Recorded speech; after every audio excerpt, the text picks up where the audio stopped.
গাজীপুরে আদালত অভিমুখে লং মার্চ করছেন বৈষম্য বিরোধী ছাত্র আন্দোলনের শিক্ষার্থীরা। এই বিষয়ে সবশেষ তথ্যটি জেনে নিব। রফিকুল ইসলাম খান আমার সঙ্গে যুক্ত হয়েছেন। রফিক, কি বলছেন শিক্ষার্থীরা?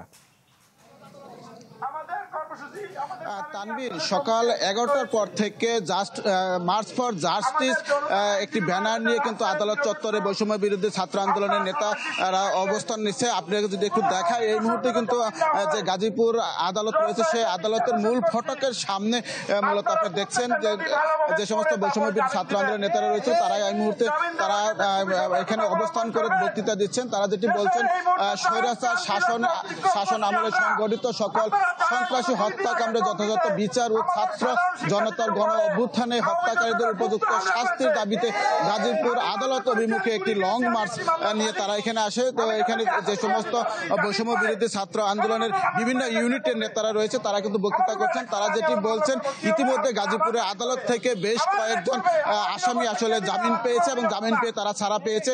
তারা যেটি বলছেন যে অবৈধ টাকার কারণে টাকা খাটিয়ে মূলত যে সমস্ত আসামিরা ছিল তারা এখান থেকে জামিন নিচ্ছে এবং জামিন হচ্ছে সেই সমস্ত বিষয়টি তুলে ধরে মূলত তারা এখানে বক্তৃতা দিচ্ছে। এবং তারা বলছেন, যদি এরপরে কোনো বৈষম্য বিরোধী ছাত্র আন্দোলনের উপর গুলি চালানো অথবা যে হত্যা মামলার আসামি রয়েছে তাদেরকে যদি জামিন দেওয়া হয় তাহলে তারা লাগাতার আন্দোলন করে যাবে এবং লাগাতার কর্মসূচি দিয়ে যাবে। এখান থেকে কিন্তু এই সমস্ত কথাই বলা হচ্ছে। তো দেখা যাক, এখন থেকে প্রায় 20 মিনিট আগে এই আদালতের সামনে এসে তারা জড়ো হয়েছে এবং কি বিভিন্ন বক্তৃতা দিয়ে যাচ্ছে।